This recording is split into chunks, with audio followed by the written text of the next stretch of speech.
That's racist.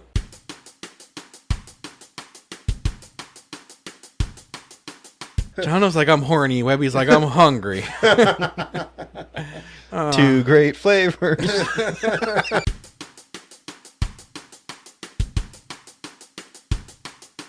What bads would you say you found? There wasn't any cocksucking.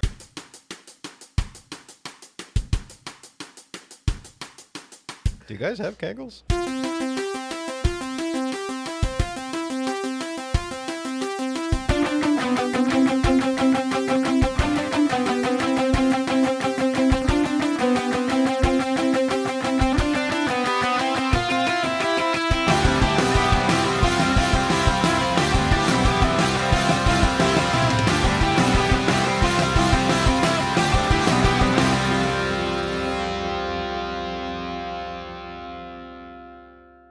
Hello and welcome to this episode of Stories and Stogies.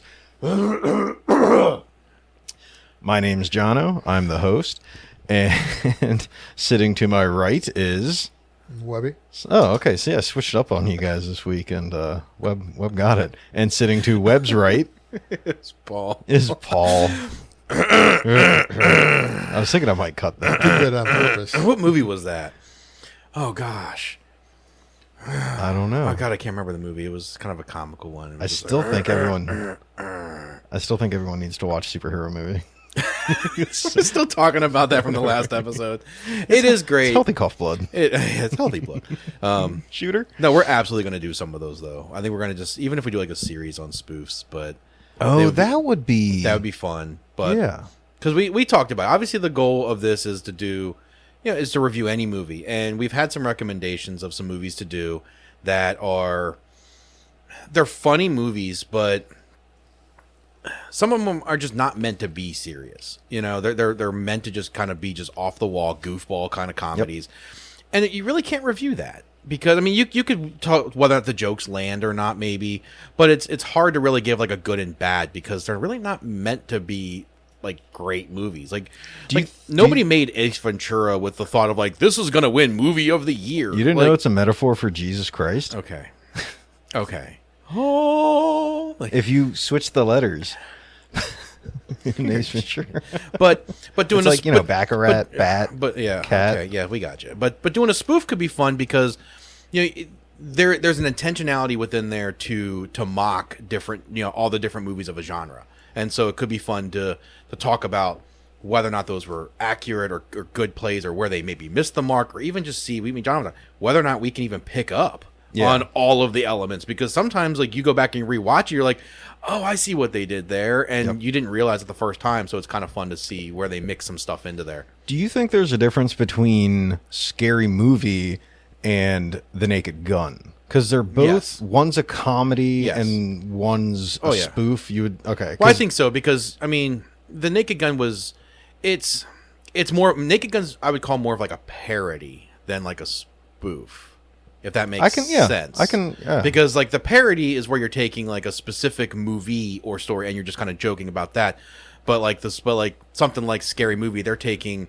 a bunch of different movies and specific movies and making fun of them. There might be elements of that in like a Naked Gun, but Naked Gun's just making fun of like the detective cop movies. And stuff. Love the Naked Gun. I do too. So we come to you on the mountains of West Virginia in my death of shed of death. Fuck. Death of.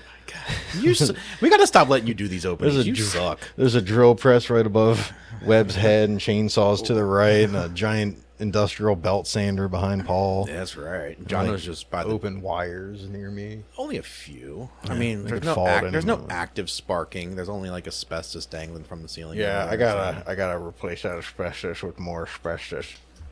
But today we are reviewing The Good, the Bad, and the Ugly, classic spaghetti western, and we are smoking a very reminiscent cigar that we think fits the time period of the Toscano Antico. It's very similar to the type of cigar that Eastwood was smoking throughout.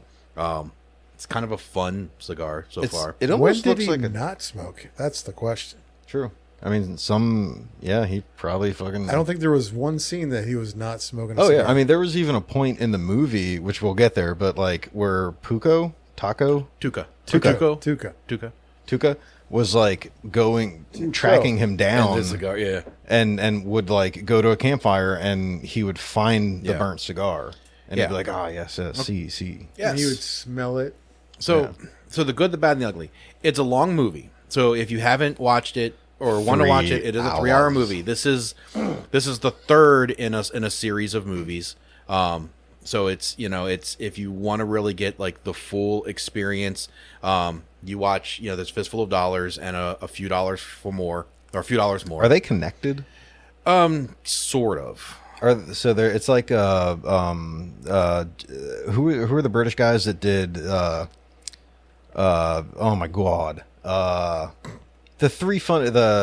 zombie movie. Oh, like the Shaun of the Dead. Yeah, Simon Pegg and Nick Frost. Nick Frost, yes. Like there were those 3 movies, and they called them like the something movies. Yes. They're not connected, but they're like in the same realm. I love those guys. So it's kind of like that. They're not connected, but they are. Yeah, Shaun of the Dead was great. That was great. Hot Fuzz was hilarious. And End of the World. End of the World was good. Yeah, I was shocked at how good that was. I hadn't heard of that one. Yeah, that was good. It was just, it was off the wall, but all their movies are. But they're great together. Like they're just absolutely great together. Like it's kind of like when good friends come together to create something. Yeah. Yeah, if you haven't seen those, they're fun movies. Yes, very good. They kind of fit more the parody thing that we're talking about. Oh, definitely. God, they're almost like a good hybrid. Yeah. Of parody, and then even like Paul, when they made Paul, like I haven't seen Paul. You haven't seen Paul? Yeah, I got to see Paul. Oh, you should see it. There's no movies called Jono, so I don't watch them. Oh, there's a movie called Paul. I had to watch it. Yeah. So what's wrong with him over there? He's over there like did somebody open a soda? Well, he he said that these Toscanos look like blunts, which they do. These are a very strange looking cigar. They're almost a perfecto shape, so they're like pointer on both end, but it looks like a jerky. They're very hard. Yeah. And the draw is pretty tight. Yeah. But they're very skinny. That's what she said. Yeah. So I would like to define spaghetti western. Because like I've always known it's like westerns filmed in Italy and period. That's it. It's basically, I think it was cheaper to film them. There's a famous guy named Sergio Leone. Yeah, he's the one that made this. Yeah, who made this and a lot of westerns, and basically spaghetti westerns were just a lot of how shows are filmed in Canada because like the tax credits and all that stuff and whatnot. So they film a lot of these in Italy and then dub them and then. Yeah, bring them over here, or a lot of horror movies. There's a genre where it's kind of the same thing. A lot of Italian and Spanish horror movies that were made out there and kind of dubbed for English people. Yep. But so that's kind of the gist of it. Just in case anyone was wondering why they're called spaghetti westerns, because my father was a huge western and war movie guy, and like he always said spaghetti western, and I never really understood. But still don't understand. Yeah. They're made in Italy. It's racist. Spaghetti. It is racist. What's that little gif of the little black kid? And he's like, "That's racist." You ever seen that? No. I'll show you. Okay. It's dumb. Okay, but this is. I mean, it's a classic. I mean, you look at any list of like top movies of all time. This one's usually almost always in like the top 10 or so. I'm not a huge Western fan. Just myself, I'm just not. I think Webby, I think you said kind of the same thing. Like you're not like super into Westerns. I am. I'm more of a John Wayne guy. Jesus Christ! I'm a Take me home. Now it all makes sense. John Denver. Okay. All right. Well, I mean, Blue Oyster Cult or California oysters. I mean, I grew up Colorado oyster. I grew up near the country road, man. Yeah. Like literally. Yeah. Because it was like actually Montgomery County. It was Copper Road in Montgomery County, but no, we're in West Virginia. It was Webby, so I don't want to get your weird stares for that. But anywho, it's like you are lunatics. What the hell's wrong with you? I do enjoy westerns, but I do a lot of John Wayne movies. Just because they got guns. Guns are bad. He just likes the way that John Wayne kind of had that little strut to sachet. him. Sachet. That makes it not good. Where hands kind of his elbows kind of in. And I would, and he'd slap the women around. There was that one scene where he just slapped. Are you feeling lucky? Or was that? No, that was Clint Eastwood. Clint Eastwood, but in Dirty Harry. Oh, that was a good movie. And it was a scary movie. Do you feel lucky, punk? Do you feel lucky, punk? Do you? Do you feel?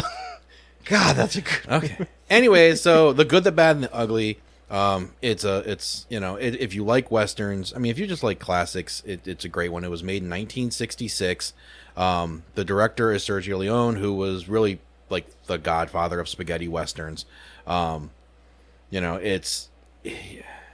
a lot, and I really don't know a lot of the full history of all the movies he made. I mean, really outside of the trio for this, that's really all I really know for him. I know he did these. I think he did Once Upon a Time in America and a few others. But I mean, it's funny because like a lot of others, like he doesn't have. You look now and you look at some of these directors and they've got like hundreds of movies under their belts. He really just made like a good handful or dozen like just very key, just really popular movies.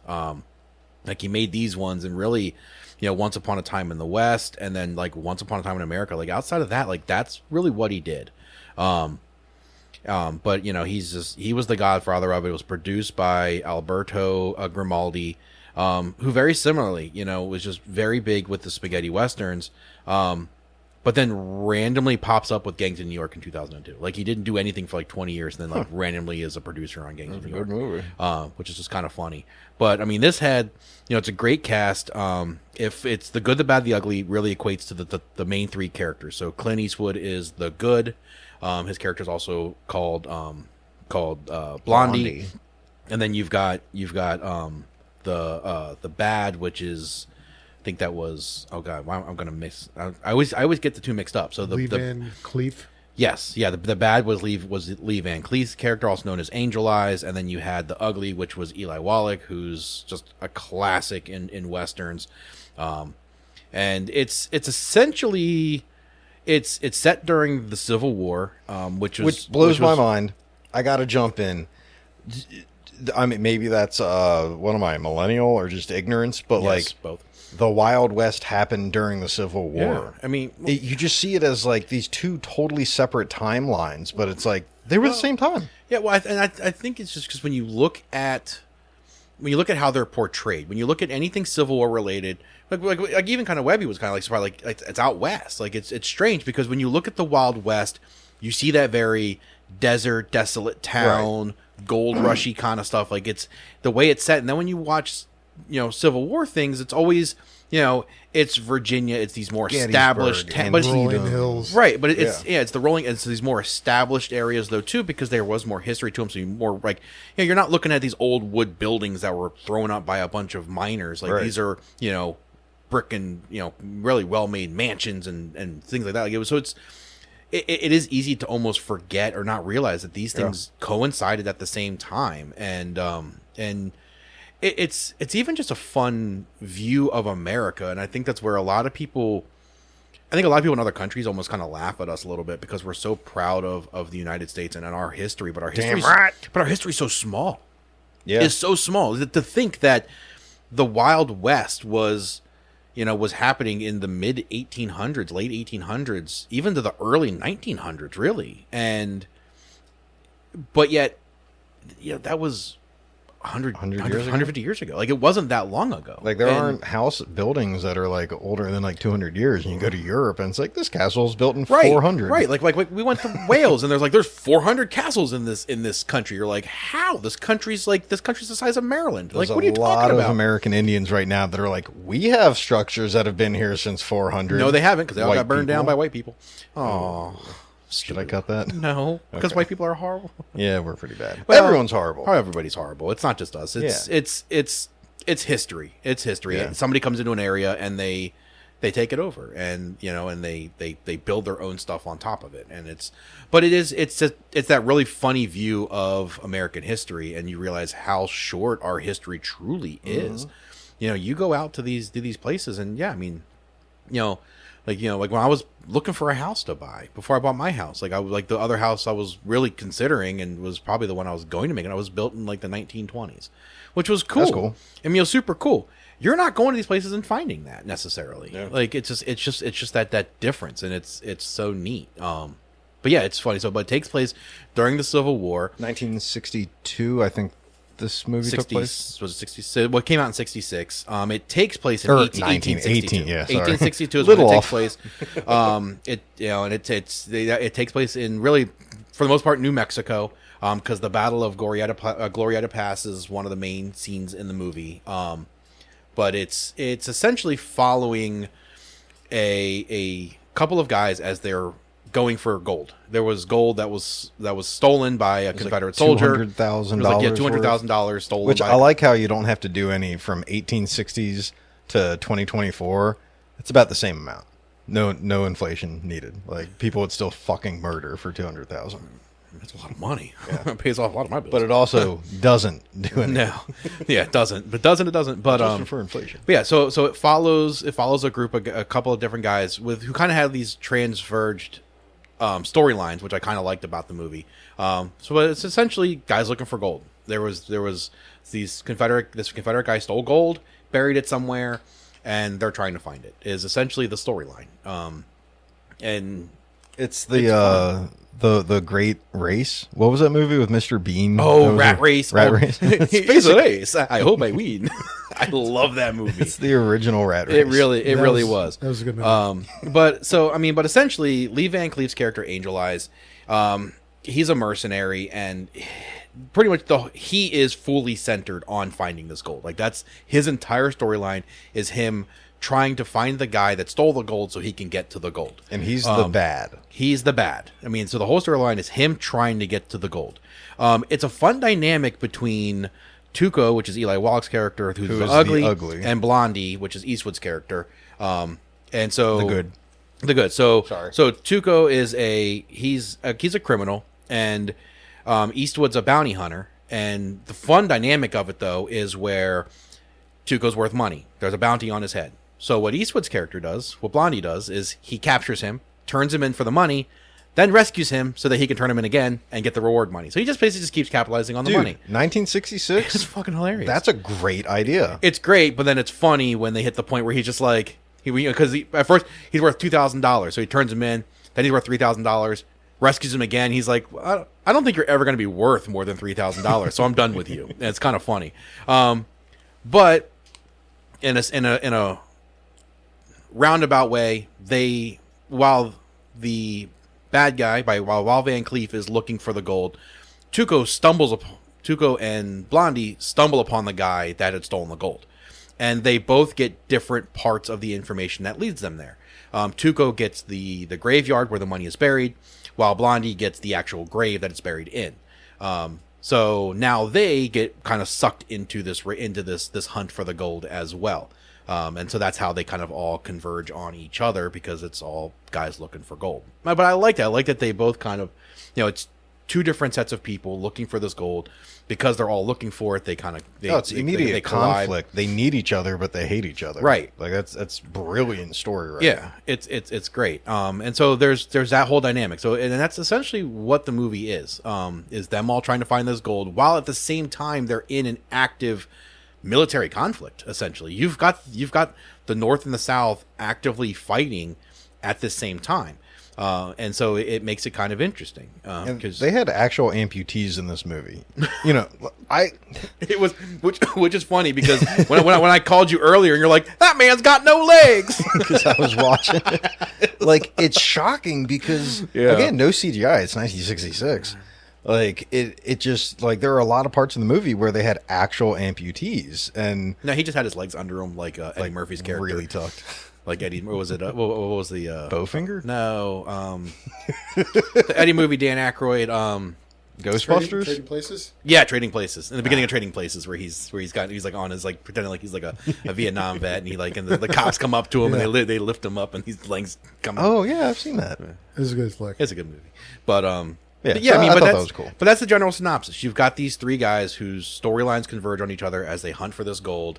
It is a classic. There's the acting's what you expect, but it's good acting. I mean, the three main guys are they're amazing actors. I mean, and they were all very well established, and I mean, I thought it was just like perfect casting for the three of them. Clearly dubbed, because they were Italian. Dubbed. Yes. Actors. Yes. And I mean, and funny. It was weird how they made Eastwood learn and speak Italian just to dub him English, which I thought was weird. Funny thing I did read on. Funny thing I did read on it though was that Eli Wallach didn't understand Italian, and so the only way that he could communicate with the director was they spoke French to each other.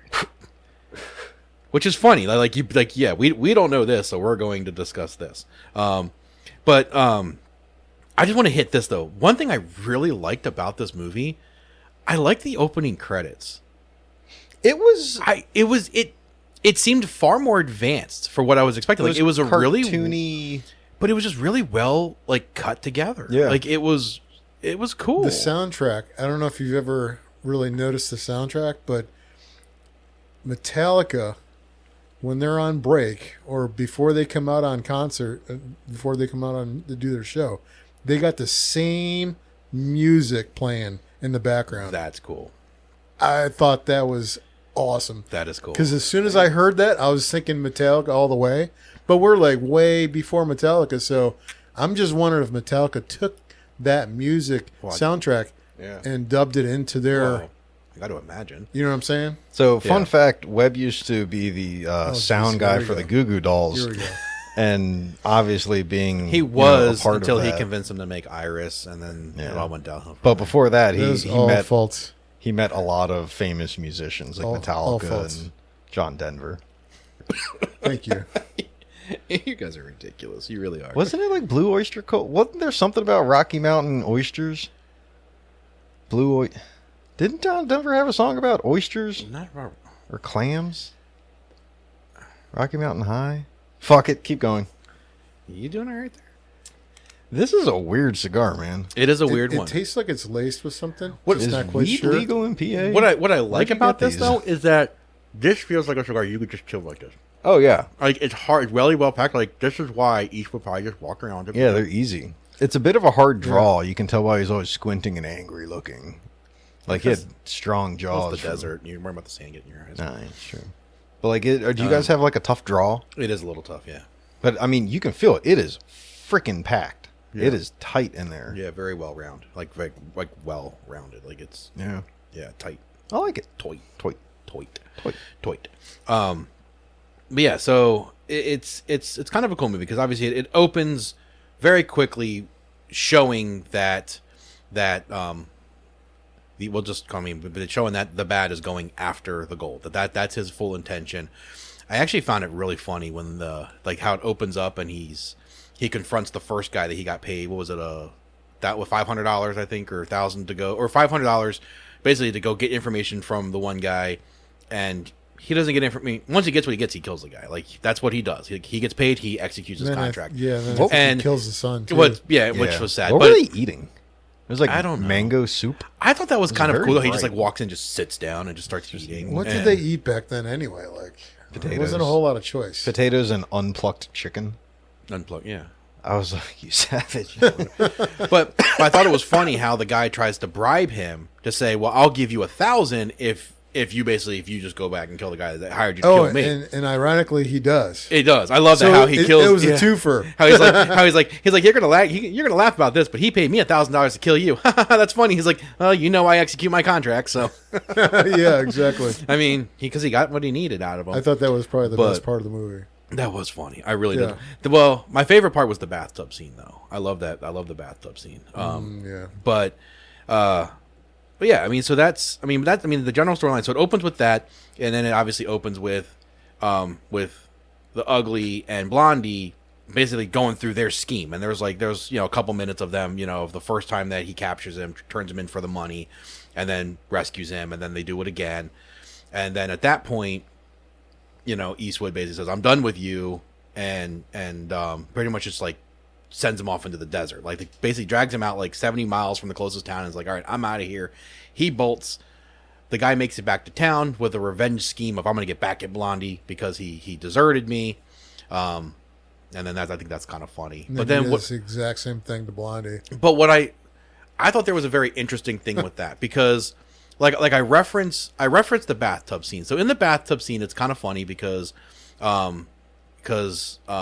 Well, I don't. Saying the ugly and the bad. That's just weird. I'm not going to do that. That's dumb. But so when Wallach is in the tub, and the guy comes in to try to kill him, it's a guy that Wallach had basically blown his arm off at one point in time. So he's like, so he comes at him, and he's going on this story about how I learned how to shoot left-handed so I can get my revenge, and then he just shoots him. He's like, and Wallach shoots the guy. And I love what he says to him, because he's like, when you have to shoot, don't talk. And I just thought that was hilarious. It's funny, because I was reading it. The crew, like, that was an improvised line, and the crew started laughing. They thought it was a joke. And Wallach's like, he said it seriously, though. He's like, well, no, like, that's actually just what you would say. And it's funny because we were joking about it on the last episode, where it's just like, you've got a guy dead to rights, and you're going to what? Go and tell a story? He's like, when you're here, when you got to shoot. Like, don't talk, just shoot. So I just thought that was hilarious. But what I found interesting about that, because I liked Wallach and Eastwood's dynamic, because there was more, even though they had points where they kind of almost double-crossed each other, at the same time, when Wallach was bringing Blondie out into the desert, and even when he was on his deathbed, even prior to them getting the information, you could almost sense a sympathy to him. Like, he could have killed Eastwood at any point.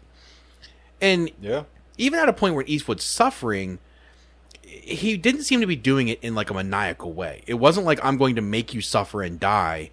There, I don't know. Maybe it's just me in the way I saw it, but I almost saw like a sympathetic thing to him, because he could have just killed him at any point, or he could have just dragged him out there, left him like he did, and bolted. But he delayed and he hesitated, and then the runaway ambulance comes. That has the guy that had stolen the gold, and so that's where they get the information there. But I just thought it was interesting, and that's why. So then when he utters that line later, it kind of made me wonder a little bit, like, because he's obviously a guy that, if you're going to kill somebody, just kill him. Like don't talk, just do it. But he didn't in that instance, so it was just kind of a sombering thing to me to think, like, well, him and Eastwood, like, they had a bigger dynamic, even though throughout the entirety of the movie they're kind of going at each other a little bit. At the same time, it was almost like, because there was a partnership at one point between them, and I think that kind of was still there, and that's why Eastwood didn't kill him or didn't even turn him in the last time to collect the last bounty. He just cut him loose, because he could have even just turned him in the last time, collected $3,000, and been on his way. But he was like, we're done, and we're going our separate ways. Like, there was almost like a kinship between them. There really wasn't a true effort to really want to kill the other person. I just thought that was interesting, because it's definitely like, because I was thinking, it's not the good and the bad, the ugly. It's the bad, the kind of worse, and then the horrible. Because, like, Clint Eastwood, morally, what he's doing is robbing people and letting a bad guy go. Tuco, the ugly, he's not bad. When he went to get a gun from that gunsmith, he didn't kill the gunsmith. I thought that was interesting, yeah. Oh, the whole breaking them down and building one, and like that whole that was crazy. Yeah. I'm kind of. I need to do research if that's possible. Funny part is, he didn't even know he didn't know anything about guns. Huh? Yeah, they said he knew nothing about guns. They kind of it was kind of funny. But but the gun scene thing, like, he could have just killed that guy. Yeah. He robbed him. But I mean, but he didn't kill him. At the same time, the guy's a gun store owner, and this guy just kind of like barred his. Yeah, that was kind of sad. But it's just funny. But I mean, like, neither one of them seems to have neither one of them has like this murderous intent. Yeah, not the like bad guys killing kids. I mean, Van Cleef, he could care less. He's killing everybody. I'll kill anybody. Don't matter to me. But those two guys definitely had, it seemed like almost like morals, just like the Muffin Man does. He's a Muffin Man. I liked how he actually, like, I was like, I know those names. He was like Smith. He said Smith Wesson, not Smith and Wesson. I thought that was cool. But he's like Colt, Smith Wesson, Remington. I was like, I know those. Back when they were good. 100 years ago. 100.5 years ago. Oh, that's funny. But yes, I mean, so obviously, so there's the dynamic where where they're doing their scheme to turn him in, get the money. They end up stumbling across the guy that had stolen the gold. In that moment, they both get different levels of information from the guy that stole. So like I said, Eastwood and Wallach get different pieces of it. So they've got to band together, and go after this gold together, because they can't do it apart, because they only have pieces of the information. And so it's, I mean, from there, it is a long story. It takes a long time to get to that point. I I did feel like maybe a little drawn to get to there. That was one thing. Maybe I was just a little bit like, it kind of just it took a while to get, because at that point everyone's going for the gold. It just seemed like it was a lot of back and forth to finally get there. But the first didn't do a whole lot of editing, I don't think. I think it was just like, shoot, okay, got it. Yep, we're good. Isn't Eastwood as a director now known for just doing one take? I wouldn't doubt it. He seems like that kind of a guy. I think it's either when he's directing, now that he's directing because he's a million years old, he just does one take, or when he's acting, he just does one. So that's kind of that's an interesting point you bring up. Right. Yeah, but they just do it. And that might be the reason why it was so long. Yeah. Because, we should probably like narrow this down a little bit. Mm-hmm. Yeah, but it's cool because it's happened during the Civil War, and you've got an active conflict going on around him. Like, Eastwood at one point when they saw him across the ambulance, he is on his deathbed. Like he's almost going to die. So Wallach's character, knowing that he has to save them because they both have this information, brings him to a Confederate camp to try to save him, and get him nursed back to health. So they kind of disguise themselves as Confederate soldiers, and it's funny because then Van Cleef disguises himself as a Union soldier. And I think that's kind of funny how they kind of get mixed into this Civil War by even disguising themselves as different sides of this war. And there's a lot that transpires within that, but it's funny because there's a lot and then there isn't a lot at the same time. Like there's, I don't know. I think that's where I kind of struggle with it because it just feels like it took a while to get there. Yeah. There's a couple things that, are we talking about the good now, or? We're just talking about the movie. We're talking about the good, the bad, and the ugly. It's the whole movie. So I thought, like, and I don't know if you guys noticed this, but like during like the Civil War enactment where they were, back and forth, did anybody notice like the flag was, instead of like 13 colonies, there was like 48. I didn't. 48 or 50. God, how did I not see that? Yeah.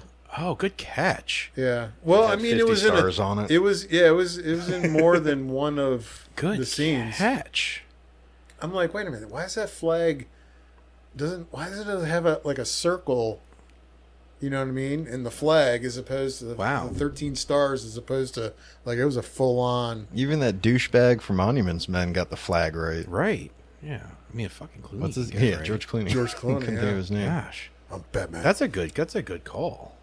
that's a huge thing though. Because like I didn't overanalyze like the Civil War piece. Because it's a spaghetti western, so it's not even made in America. So I really didn't want to take too much on the surface, but that's a really big catch because that's a pretty significant thing to miss out on.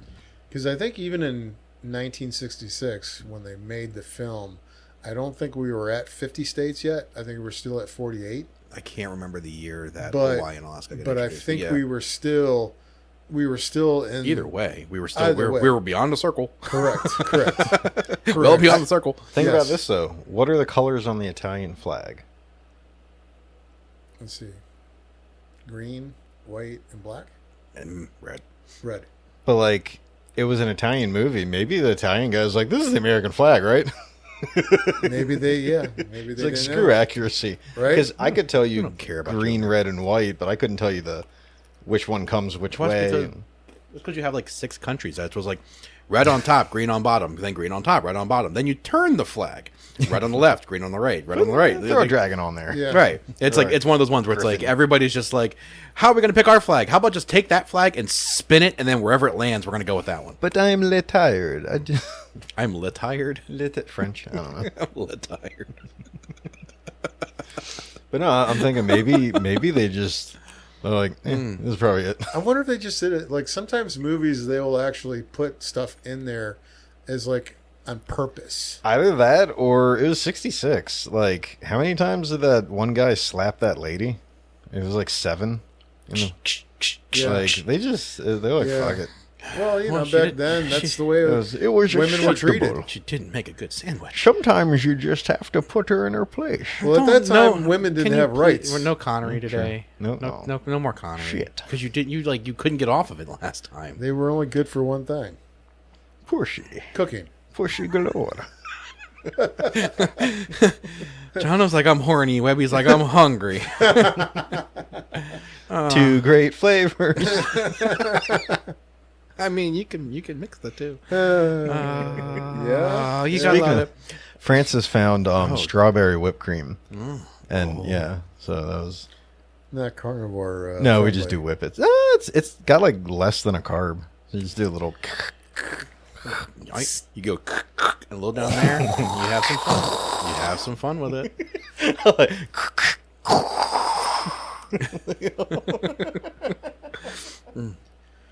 Anywho, sorry. So the flag was wrong. Okay, flag was wrong. All right.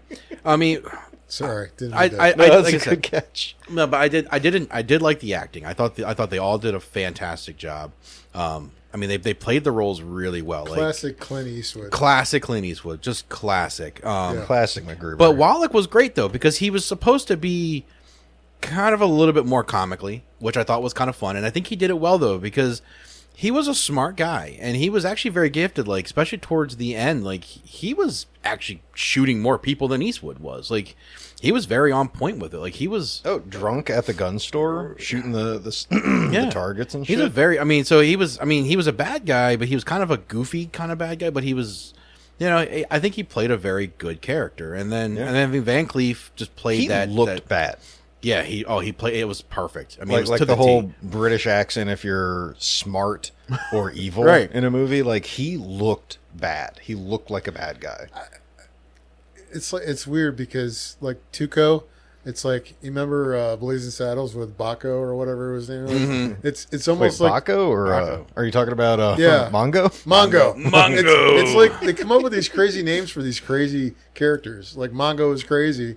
You look just like Tuco. You know what I mean? Like Tuco, Hispanic? Benedicto, Yeah. Pacifico, Yeah. Juan Maria Ramirez. yeah, exactly. That was his whole name. That was his whole name. How the fuck do you remember that? Because I have it here. I could barely remember Blondie. Blondie's Clint awesome. Westwood. Clint. I fucked that up. I didn't mean to. Clint. Clint. Clift. That's- Clift East. That's my neighbor's Clint name. East Clint Kindling. East Kindling. East Kindling. But Clint. I like how Clint. it's centered very well on those three. Like they didn't introduce a whole bunch of other crazy people. They kept it very centered on those three and pulling them back in at all times. Like they'd introduce a little henchman here or something here, there, but they didn't. I like that they didn't clutter it with a bunch of other people. They really focused on the good, the bad, and the ugly. Those three characters. I mean, even when Tuco and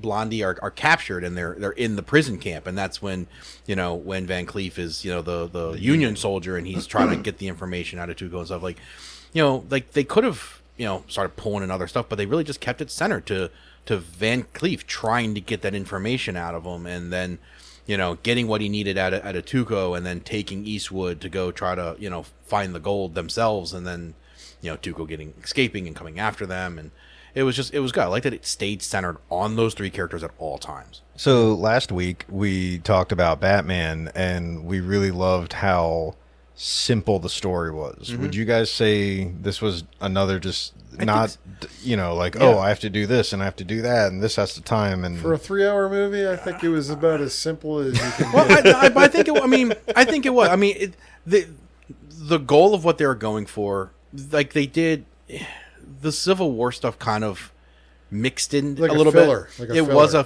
filler. It was, but it's funny because it almost just it added a little bit to it. Like you could have had the same story minus the Civil War, where they get captured and he's trying to get the information from them. Like you still could have had a very classic Western. Adding the Civil War element on it was a very interesting intentionality. Like I just found that it was almost like you didn't have to. You still could have made the same movie, the same story, and not introduced the Civil War. You could have just changed the dynamic a little It would've bit. been just a little bit more boring though. But I think it would have. really. yeah, Do you guys Well- think you could edit it to like a 90-minute movie? Yes. Oh. You don't think so? So you think it's a well-deserved 3 hours? I mean 2 hour maybe, but when you're cutting it hour and a half, I think. Not enough fat to trim? I mean, there's definitely. I mean, that's trim. half the freaking movie. There's actually. definitely yeah. some trim, and there are some scenes in Yeah. there. It's like, Yeah. do they really needed to do that? Like, but I think there was a point in the whole thing which brought it all together in Yeah. the end. So it's even so the fat was flavorful. God, that was terrible, man. Like No, it was, but everything like was some action purposeful. movies, like this was kind of turned more into an action movie when they brought some of the fighting into it. I mean, I know there was a lot of the gun, sequences where, people getting shot up and everything, but it's like the whole Civil War part of it was just sort of kind of like add a little bit more fat to it to give it a little bit more, I don't know, sustenance. I did find. I mean, and it's one of the quintessential scenes in it when the North and South are fighting, and they're fighting over the bridge, and I did think it was. Did they go a bridge too far? Well, they blew up the bridge. Which I don't think. Have you ever seen With a 12 Western men? movie where there was a Civil War battle in the movie? Like, I think this was the only There's one that pretty I've ever cool. seen. There's always been Civil War characters, and there's Yeah. usually they're always in there. Or They're there's usually like veterans of the Civil War. well, they are, or it's like, or there is like Union soldiers or different things. Like they'll introduce elements, but yeah, I've never seen it where there's like a battle going on. And at one point in the movie, there is a battle going on, and it's which is pretty cool. And when you look at really the necessity for the movie itself. But it's neat because during this battle, there's essentially they're on both sides of this river, and the battle's essentially to claim this bridge and claim the whole pass, and so in order to go and try to escape and go get this gold, they've got to essentially almost stop this battle from happening or cease it. So they devised a plan to blow up the bridge because they're there. They found explosives, so like we're gonna go blow up the bridge, and that way we can escape. And so it's funny because I mean they do it, but I love one of the issues they had with this movie, in that when they wired the bridge to blow, they had I forget what it was that they were supposed to. I had it written down here what they were supposed to say. What was it? Oh my gosh, I'm gonna ruin this. It was supposed to be like vi or vey, however you say it. Especially they were gonna basically say go, and so Huh? Well, wait. it's VAI. Yes. Oh, I thought it sky. was Spanish. So Fuck it. Never mind. Well, so it's funny. So that was supposed to be the sign to blow the bridge. But that was supposed to be the sign over the walkie-talkie to signal to blow the bridge. However, some other crewmen also had the same walkie-talkies, and they were talking, and they were supposed to say, instead of saying go, they were saying go, like it's okay to proceed with the scene, and so they said vi. They mistakenly thought that was the signal to blow the bridge. They blew the bridge too soon. So they blew the bridge before they were actually filming. Oh, shit. So the bridge blowing All up. right, we need to CGI that bridge back into place. So that's the funny part. So it happened by accident. They blew the bridge up. Man. And so obviously they're pissed. They're like, holy crap, you just blew this bridge up. So they actually had to have the Spanish army rebuild the bridge so they could blow it up again. Like they actually had to they blew a bridge up, rebuilt the bridge, and then blew it up again. Which is one bridge. I mean, you're considered but it's one of those bridge. it's one of those hilarious things because like you watch these movies and you do wonder the complexity of them. Like we talked about, like with the miniatures in Batman, like you love the authentic pieces of this stuff because like with CGI you can blow that bridge up 100 times in a row if you want to because it's all just done digitally. But this was an actual bridge they're blowing up, so you have one take to get it right, and they didn't. So they had to rebuild. They had to rebuild a fucking bridge.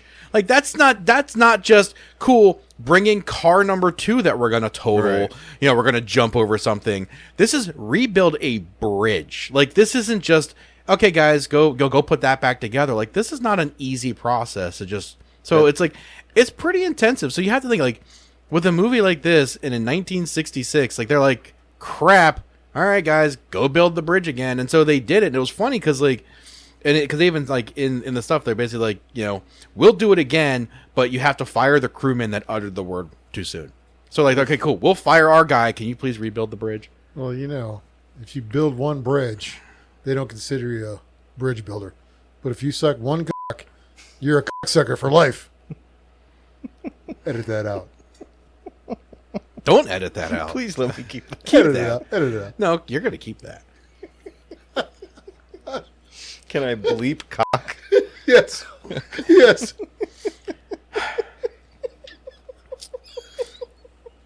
It was just so random. It's an old joke. And when you said building a bridge, I couldn't help it. God damn it. I mean, I guess you're not wrong. Wait a minute. All the guards at Guantanamo Bay are gay? What? We're not gay. Nothing gay about getting your dick sucked. It's you sucking dick to freak us out. As long as you don't look each other in the eyes, it's not gay. Oh, Jesus Christ.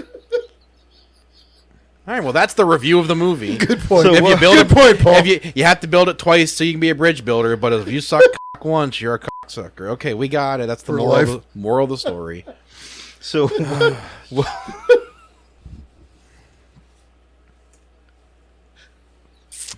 what, Webb, Thanks, Webb. what bads would you say you found? There wasn't any cocksucking.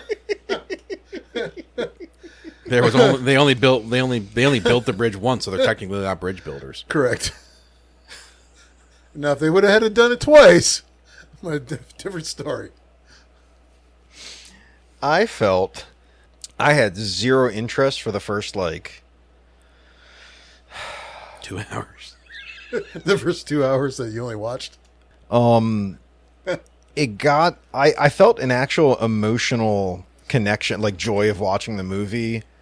I think after when Tuco actually, what happened was the scene when he went into the cave with the chicken, or when he went to the gunsmith come first. It was the gunsmith was first, because he made it back to because after Eastwood left him in the desert, he made his way back to town, and he got to the gunsmith, and then once he did that, he went to the cave because he went to go find his other a crew, I guess some guys he used to work with, unquote. So the cave was second. So I actually got excited when I just felt like it was finally starting at that point. So I just feel like it took too long to get started. Yeah, it did. Yeah, because I think you had to well, the first bit was just setting up the dynamic, setting up the characters. Like I said, like Webb said, there was an intentionality to a lot of it because you're trying to get everybody there. So I think that I thought there was good and bad, and was there the ugly? same sequence of camera angles. Like they would Yes, show. you were talking about that. They would show close-ups, and then they would show close-up even more, and then it's like you'd almost get you could see the pores on their face. And I thought, well, that's interesting for that dynamic to happen back in those days, because obviously cameras and things like that were not as they are nowadays. Because we were talking about earlier how the cinematography was kind of praised for this long wide shots and then the close-ups, but like you just said, that was actual art. Like it was the 60s. Like they were probably just used to camera, make movie, at a fixed position, but they actually took time and effort to try to build scope. But then they would blow your mind when they would actually move the camera so fast. You were almost like you were on a tilt-a-whirl going around and around. Yeah, and around. you didn't like it. That part was just oh my God, what are they doing? You don't ever see that ever in any movie that I've ever watched. Maybe because it's bad. I know you guys know I can get car sick driving a car, in the front seat, in the back seat, whatever. Webb, you're 50-50. If you're in the front, you're okay. Paul, I think you're just fine. I'm not a pansy. I'm just sorry. I'm when I'm driving a car or in a car. You could be somebody who can't even go over a bridge. Yeah, that's always just. But I think that's really important, is making a movie where you can actually watch. So ridiculous. It really is. I don't understand some people. Making a movie where people can actually watch the movie. Yeah. Like the remake of Total Recall. There was a 20-minute segment with just strobing lights. Well, I was like, nope, don't care. Well, I can't watch this. Well, it's like so many people I know that could not watch the Blair Witch Project and stuff because they couldn't handle. Constant it's that in the Cloverfield, the first Cloverfield. Yeah, because movie, it's shaky cam, which is the idea of the movie, because it's supposed to be that I'm holding a camcorder and I'm running around recording it. It was actually supposed to be a documentary, but it's it gets to be so much. And remember my my aunt. We went when I saw the Blair Witch Project. I went with my aunt, and like we watched like 5 minutes, and she's like, I can't sit here. She had to leave because she gets motion sickness from an escalator though. Like she cracks me up. So like, we're kindred spirits. It's too funny. Yeah, but I should have told her that. Maybe then she would have came over the other day. No. Been like, you both get extreme motion sickness. Shout out to Annie Ann. Annie, what was? It's Annette. Antnet. Antnet. Altnet. Altnet. Yeah, but yeah, she's actually been listening too. Yeah? Yeah. She messaged Thank me. you. She messaged me the other day, and because she'd been listening, she wanted to double check the name of it, and then she's she just kind of hit me like, "You guys are hilarious." I'm just like, yeah, I know. We got 2 listeners. That's right. We got Awesome. We got a couple. Yeah. We got a couple. We're actually getting some. We're getting a decent number. I mean, we're not blowing anything away, but we're actually getting a good handful of downloads each episode. My OnlyFans is nothing. Well, I mean, you're charging like $50 for just a picture of your asshole. That's a lot of money. Yeah. You should probably lower your prices. Do you know how hard it is to get to spread your cheeks, get your phone to sit at Ask the right Eric angle? to help you. He's got nothing to do some days. But okay, that might help because I was using my smartwatch with the press the button, so you gotta like press it and then. What he's doing, he's just putting his camera down and he's just like dancing around, spinning around in circles, and then just going back and checking all the videos and just click. Ding, ding, ding. I'd God. fuck me. Ding, ding, ding. Well, you should just post your camera footage from your house. It's you running around naked all the time, anyways. There's a lot of good videos on that. A lot of Frances falling down the steps. Like if she ever wanted to accuse me of like domestic violence, She could. Like I'm never on camera because I'm not doing it. But there's a lot of her like. I like that you. You're like, if she ever wanted to accuse me of it, I'm not on camera. I mean, I don't do it, but it's not on camera either. You see her falling into frame a lot. Yeah. Oops. It is. I've seen a few of those. It is pretty funny. Where it's just like, thump. Aw. Fuck. And then she No, gets. not my friend. I fell. I swear. I just fell. There's a doorknob. Yeah. I swear. I just fell down the breaks stairs. my I heart. swear. You know? Sometimes I just need a good shot. You know, John was sitting here. Officers show up, and they're just like, "We're just what?" You like looked. So I opened the door to vent the You shed a mind little keeping the bit. gayness down? Paul's saying cops showed up as he's looking past me. My back's to the road. We don't know. I mean, after this point, I mean, you just said the cameras never caught you. Yeah, true. I quote unquote have never beat my wife, but the cameras have also never caught me beating my wife. He's never beaten his wife. He loves Yeah, his wife she's- dearly. she's cool. If anybody beats anybody, she beats him. Yes. Well, no, not saying she does, but if it were to happen, Francis, I love you. I'm sorry. Please don't hit me. Please don't hit me again. It's a switch, you know. As long as it's no bigger than your thumb, Oh, you got lots of them right there I know, in it's the bad. stick pile. So it's I love how it's like it's bad. Like you're like you keep downplaying it. Like it never happens. It happens sometimes, and it's bad. sometimes I just need to know when it's my turn to it's talk. only when I'm being a little bit naughty. Oh, Lord. Every sperm is sacred. I don't know what that made me think of. It's what was that, Monty Python and the goal of life or the meaning of life? Yeah. Every sperm. They got like 60 kids in the room. Do you have enough gum for everyone? Pulls out a bag. I think so. Jeez. So not too many bads. Not too many goods. Well, a decent amount of goods. I mean, like I said, I mean, as a whole, you had. I mean, when you look at what the movie is, as a spaghetti western, this is classic. As a western, this is just a classic. Mm-hmm. I mean, it's good acting. I think the storyline as a whole is really. I think it's a good storyline. It's not overly complicated.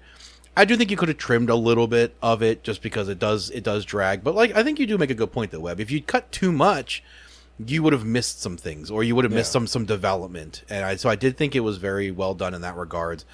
I kind of like the camera work. I get what you're saying with some of the speed stuff. Like that kind of got a little weird, like, especially like when Wallach's like running, and it's just like, is he running 80 miles an hour? Like, what is happening here? Yeah, like, there's some like special Twilight effects. shit. right, exactly. Like, and he's not even sparkling. What is going on? Like, Maybe that was the 1960s way of special effects. Oh, I mean, you see a bunch in old movies where they literally just played at like 1.5 speed to show like a super speed or power or I something. think I Bieber playing as the soundtrack. Are you talking about like the Bionic Man? Oh, well, yeah. I mean, hey, Yeah. why not? Yeah. But I think it's cool. Like when they pan out, and especially for like the Mexican standoff, and like they pan out, and you kind of see like the size of it, and it's cool. It's a cool scene. I mean, because obviously the movie does converge, where there's this whole big story, and then it ends up as you would expect, where they're trying to get the gold, and so it's funny because before they blow the bridge, Wallach and Eastwood, Wallach turns to he's like, maybe we should tell each other what we know in case one of us dies so we can get the gold, because it very well could happen. And so Wallach discloses where the gold is. He discloses where like the graveyard that's buried in, and Eastwood tells him the wrong grave, which I thought was really brilliant. He says it was Arch, I forget the name, but Eastwood gives the wrong grave, and so of course Wallach's character, like after he bolts to the graveyard to go get it, and so Eastwood follows, and of course Van Cleef is not far behind them. So it's funny because they get there and Wallach's like actively like digging in the grave, and then Eastwood shows up to confront him, and then Van Cleef shows up, and he's just he throws the shovel to Eastwood, and he's just like, "What do you want me to do?" He's like, "I'm not digging." He's like, "Why?" He's like, "Because this isn't the right grave." Like, he's still got the information, so he knows as long as he's got where the gold is buried, he ain't nobody gonna kill him. Well, he said, "I got the gun." Yeah, he's like, "I got the gun, but I know where it's buried." Yeah, yeah. It's funny. So then it turns into the Mexican standoff, because he writes the grave that it's buried on the rock, and on the rock puts it in the middle of the graveyard, in the middle of this opening, and it's like, so now it's like it's the three of them to get this gold.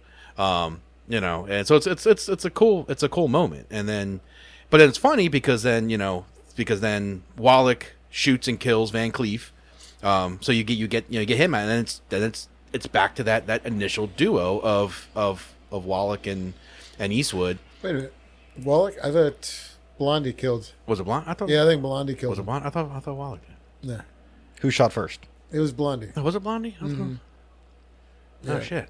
Yeah. Well, thank you, Webby. No, you're welcome. I suck. Don't okay. listen to me at all. I didn't It's watch okay. It. I didn't watch it. It's all right. That's what we're here for. Help each other out. But it was Wallach was Tuco, or Wallach it was was Tuco. Tuco.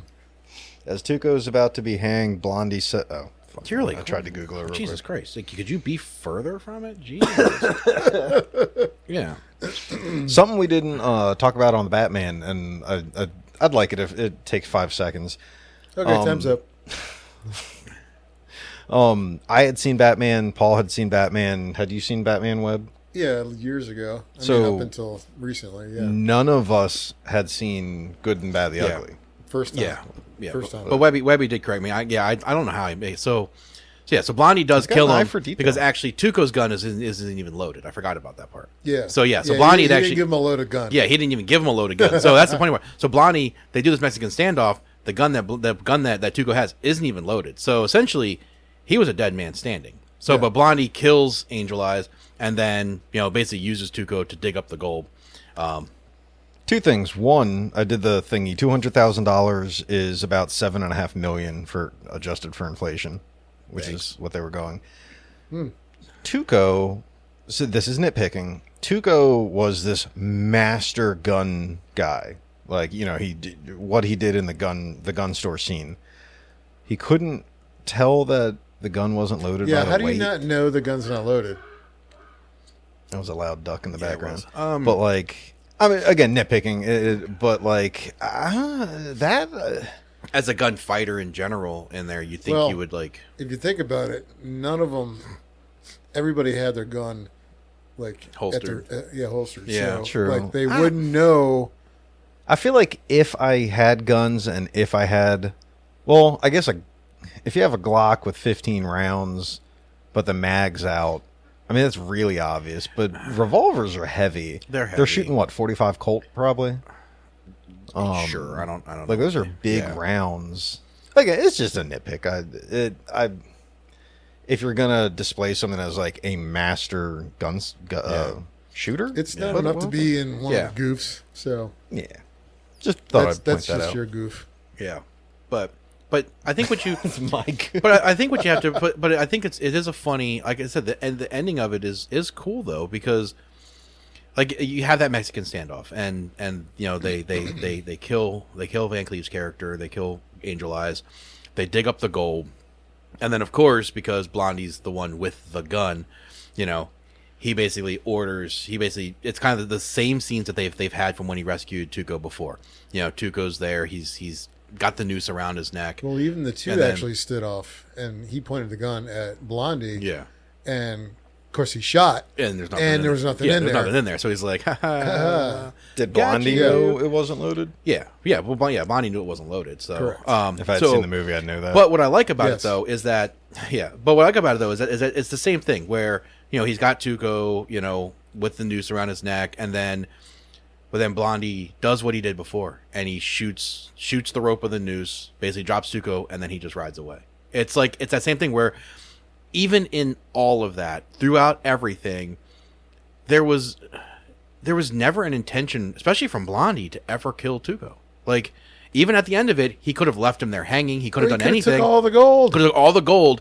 He basically just shoots the noose down and he just rides off. Like, and it's so he took his half, took off. Yeah. And of course, you know, Tuco's like yelling out his name until like to the point where he was just about to drop off his little cliff there per se.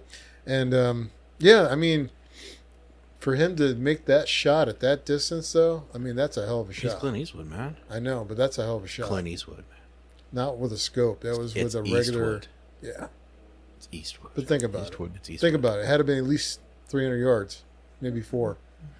There's probably a bunch of Marines that would be like, 300 yards, iron sight, revolver. I mean, there are. Like, but it was a rope. People. It wasn't like it was a target. Like, it was a rope. I couldn't make that shot. With a handgun, I could. Yeah, rifle. If we own guns. But guns are bad. You could maybe make that shot. You're very good with a rifle.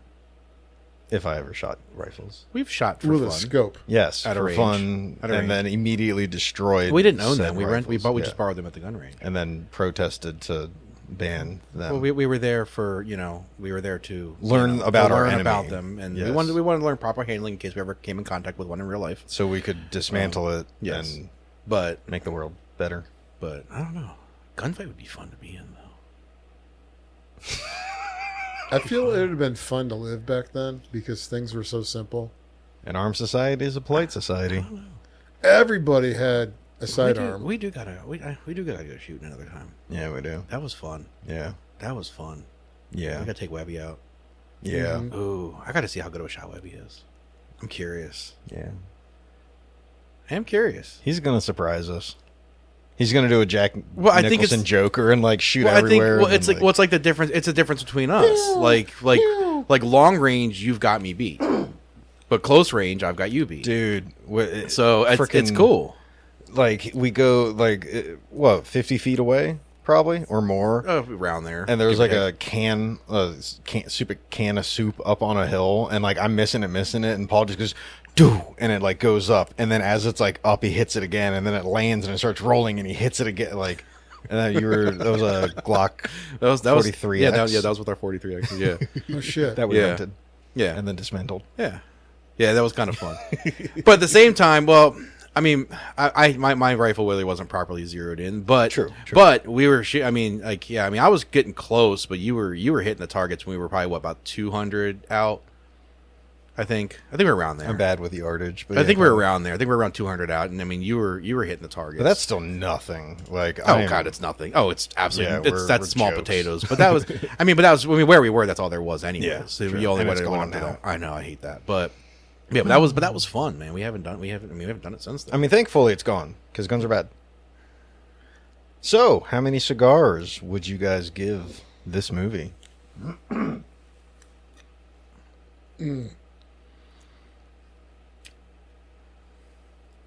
Would I watch it again? Probably not.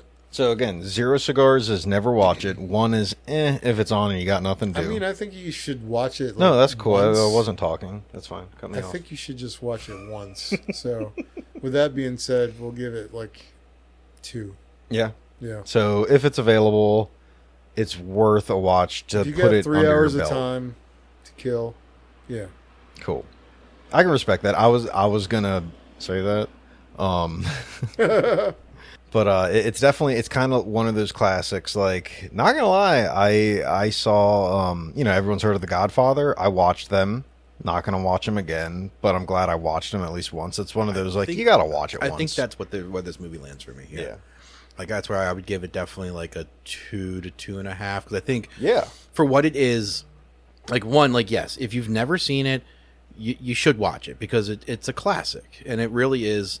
I mean, if you're a Westerns fan, especially if you're a Clint Eastwood fan, if you're an Eastwood fan, if you're a Westerns fan, but if you're just a cinematic history fan, like if you just you definitely should sit and watch this movie at least once, even just to say I've watched it, like just to have that in your bag. But because I think it really was as a whole, it was a good movie. I'm not a huge Western fan, so that was a struggle for me. The Westerns length are hard to get into. The length of the movie was hard for me because, I mean, that's just time. Like I don't have 3 hours a lot of times to dedicate to a movie. Oh yeah. Yeah, a lot of these movies I've spent, watching or going back through it like twice, sometimes 3 times, just to get a better idea. This movie was like a one and done. Yeah, because I just swallow that. It was it's just hard a one and because, done. Yeah, because I mean, I 100% and it will take me a week to watch a movie. Yeah. Like because by the time I get the time to sit down and really watch something, I can't, and or if I fall asleep or I get busy with something else. So to really sit and watch it, like if you have the 3 hours and you want to watch a classic, watch the movie as a whole. It's a good movie. I mean, it's not going to be a lot of people's cup of tea because it is a very straightforward Western. It's an older movie. A lot of people struggle with older movies in general. If you're into CGI and all the graphics and all the new computer-aided stuff today, that movie won't be for you. Mm-mm. Now, Westerns, though, if there are some modern Westerns. I would love it if Westerns made a comeback. Like, I hate the writer-director.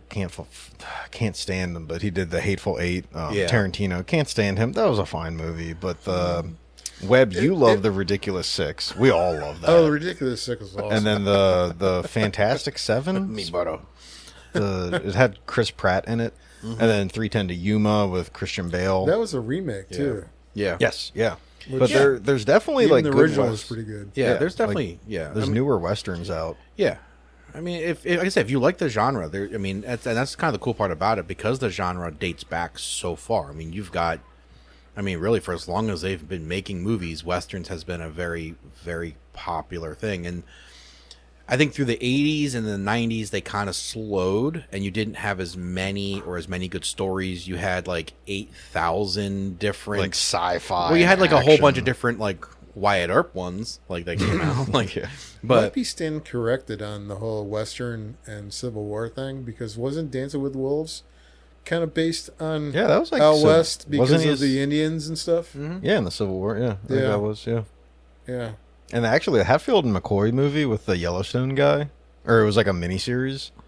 That was. Have you guys seen that? That was pretty good. And West Virginia, yee. It was good. All right, so we've done. Oh wait, yeah. So 2.5 from Paul, 2 for Webb, 2 for Jono. We've done the good. We've done the bad. Now it's time for the stogie. So again, I didn't even finish mine because I was getting all choked. Oh, I thought you meant you didn't finish talking. I was like, shit. Sorry, no. I'm sorry. Talking about the cigar, I was going to bring that up. So again, it's the Toscano Antico. Cigars Daily. I'm so sorry, you guys don't sell them. But so I just went to like the Italiansmokes.com. It's like $22 for what was this? A 5-pack? Yeah, 5 cigars aged for 12 months. Just to give the little detail, the shape is called a full cheroot. So one thing I would like to say is there's a brand called Cheroots, and if you go to Cigars Daily, that's those cheroot. I think actually that's one right there on the table. They're a little fatter. They're like a 44 ring gauge or something. The brand Cheroots, it's like $7.99 for a 20, either a 10 or a 20 pack. They are awesome, cheap cigar. Like they are, buy a bunch of them. They're like if you don't want it, chuck it. It was like 50 cents maybe, but they're enjoyable for so cheap. But but that type is called a cheroot. Yeah. These are 6.25 inch, a 36 ring gauge. They're labeled 5 tobacco leaves out of 5, so they're calling it a strong. They're made in Lucca, Italia. It's North American Kentucky wrapper. The binder, there is no binder. Oh, because it's a Fuma or cheroot. And then the filler is a blend of Italian and North American Kentucky, which I find that very interesting. Well, Webb, let's go for you. Why didn't you finish yours? Because it kept choking me up. So I was getting distracted with coughing so much because I had a little bit stronger. Was it because the room was filled with smoke? Sorry. Was it because the room was filled with smoke, or the actual cigar while you were smoking it was kind of... Probably the combination. Yeah. Yeah, So a little bit stronger. I enjoyed it though. Like it was. I'm still smoking mine, and it's been an hour and 10 minutes. I think that's why I like that it's a very tightly packed cigar. So which I can kind of appreciate because it burned well. I felt like it burned very well. And for having a tough draw, you don't notice it's a tough draw. No, but it's like it's funny because like we talked about before. Like I think like when you look at the movie, you look at Eastwood and how he smoked it. Like this is a cigar that you could light it. You could just hold it in your mouth. It's fun to smoke. Well. It was a fun smoke. Yeah. I mean, in terms of like flavor and contour, like there really wasn't a lot there. But I mean, I got 2 more for the pack. I'll definitely smoke them. I enjoyed it. The nice thing about them though is that because of the way that they're made, like these aren't cigars you got to put in a humidifier. You can just leave them out. Really? You don't have to. I mean, any cigar you can, but it's not like a necessity for them. And it's just the way that they're packed and they're made. So that is kind of a nice thing. Like if you just want something just to have, like it's because I think that's a complication for a lot of people because a lot of cigars, if you don't keep them well humidified, they dry out really fast sometimes and they become much harder to smoke. So, and not everybody's going to have, a cigar box or some type of way to store them. I mean, even you use the little packs and stuff and the Boveda packs and gallons, Ziploc baggies. Right. I mean, in which, some people you want to have a cigar because I've gotten that before. Like in the past where I've been given a cigar, I don't want to smoke it right away. Well, what do I do with it? So it's nice that you can just, it's one of those ones you can get and you can just have, you can leave out. When you're ready to smoke it, you smoke it. I mean, any cigar, technically, you don't have to humidify. Any cigar, you can just leave out, but it dries it out. And then there's a right way and a wrong way. It'll still smoke. It'll still smoke, but you're not going to get necessarily the experience that you're hoping for from them. So I do like that with them. I mean, I thought it was just kind of a fun cigar. Like I said, I'll definitely smoke these 2. I wouldn't be opposed to smoking one every once in a while just for the fun of it. Because I think it was a fun one. I think it matched the movie. Oh, definitely. That's why I picked it. What I mean as far as I'll give it a 2.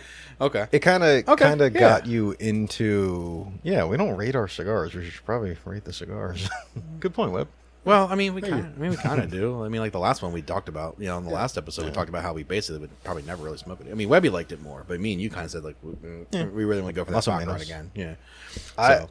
I was oddly enough, I'm enjoying smoking it. The act of it, I'm getting almost no flavor. Yeah, there really isn't. But the retrohale.